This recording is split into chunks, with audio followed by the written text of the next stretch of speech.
Kaibrwi Sanmung tuyi yakshi bodoli adongrok Himbotok Khlaikha o Himbotogo phaimanjak phaikha MLA Jitendra Chaudhary ex MLA Probat Chaudhary DC Secretary Orun Tripura Situ district ni adong Biplop Sanial Chittoranjan Bosak tei Jacob Debormano kari manjak phaikha kubun adongrok a Himbotok paimani yagulo Situ ni district adong Biplop Sanial saka sabrumni simi Agartala thangmani lamao malkhung kolok ni bogi ma bangrwnai salo malkhung khungnui थांफाय मा खायरनाय MG रेगाननि मजुरी एबा हाजिरा रां मा बांग्रनाय আমরা আজকে মিছিল এবং পথসভায় মিলিত হয়েছি।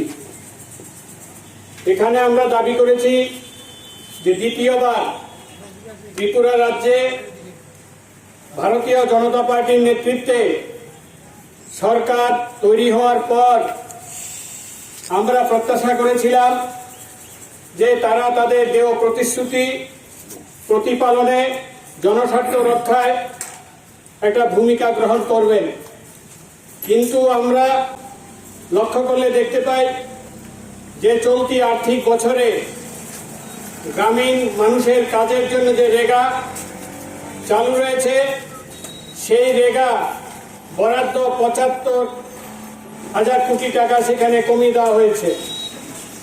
তাহলে যেখানে গত বছর ৩৩৫ কোটি টাকা বরাদ্দ ছিল সেই টাকা থেকে ৭৫ কোটি টাকা বরাদ্দ হ্রাস পেলে শ্রমদিবস বাড়লো না কমলো?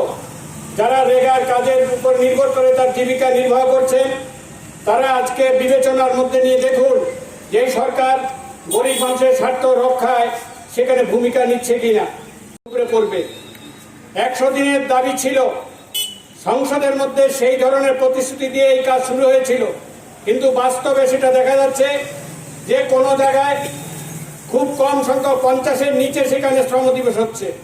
কিন্তু একটা অংশ বিশেষ করে রাজনৈতিক দলীয় যে কর্মসূচি তারা নিয়েছেন সেখানে সাধারণ মানুষের কাজের চেয়ে সেই দলীয় নেতাদের বা সহযোগীদের সেখানে রেগার কাজের বরাদ্দ ১০০ দিনও ছাড়িয়ে যাচ্ছে। এই বিষয়গুলি আসছে কি যারা বামপন্থী আন্দোলন করে জনগণের দাবি নিয়ে কথা বলে জনগণের সমস্যা নিয়ে সরকারের সঙ্গে লড়াই করে তাদের কি করে কাজ থেকে বাতিল করা যায় না দিয়ে তাদেরকে বলা হচ্ছে যে আপনারা আমাদের পতাকা হাতে নিয়ে আজকে বিজেপিতে জয়েন করুন, তাহলে আমরা আগামী দিনে আপনার সামনে সেই যে বাধাগুলি আছে এগুলি অপসারিত হবে। বিশেষ করে বামপন্থী দলগুলির সমর্থিত নেতৃত্বের বাড়িতে যাচ্ছেন যে আপনারা বাজারে যেতে পারছেন না, বাজার করতে পারছেন না, প্রয়োজনীয় ভূমিকা নিতে পারছেন না, তাই স্বাভাবিক অবস্থায় যাতে কাজ করতে পারেন আপনারা আমাদের আহ্বানে সাড়া দিয়ে দলত্যাগ কর্মসূচির মধ্যে অংশগ্রহণ করুন, তাহলে আপনি কাজ করতে পারবেন। এটা কিসের ইঙ্গিত? গণতন্ত্র সুরক্ষার ইঙ্গিত। এই কি ভারতবর্ষের সাংবিধানিক গণতন্ত্র? সেই প্রেক্ষাপটে দাঁড়িয়ে আজকে এই কাজগুলিকে দেখা হচ্ছে। আমাদের রাজ্যের মধ্যে ৬০ মানুষ, লক্ষ লক্ষ মানুষ আছে, কত বেশিরভাগ মানুষ বলা যায় ৮০% মানুষ দারিদ্র্য সীমারেখার নিচে বাস করছে, কিন্তু তাদের বাঁচিয়ে রাখার জন্য পেনশন প্রকল্প সকলের জন্য দেওয়ার যে প্রক্রিয়া সেটাই সরকার গ্রহণ করছেন না। বামপন্থী সমর্থিত কোন পরিবার এমনও দেখা গেছে ১০০ মানুষ দীর্ঘদিন ধরে পেনশন পাচ্ছিলেন, পেনশনের উপরে তার চিকিৎসার খরচ, তার পরিবার চলার খরচ, কিন্তু সেই পেনশনও বন্ধ হয়ে গিয়েছে।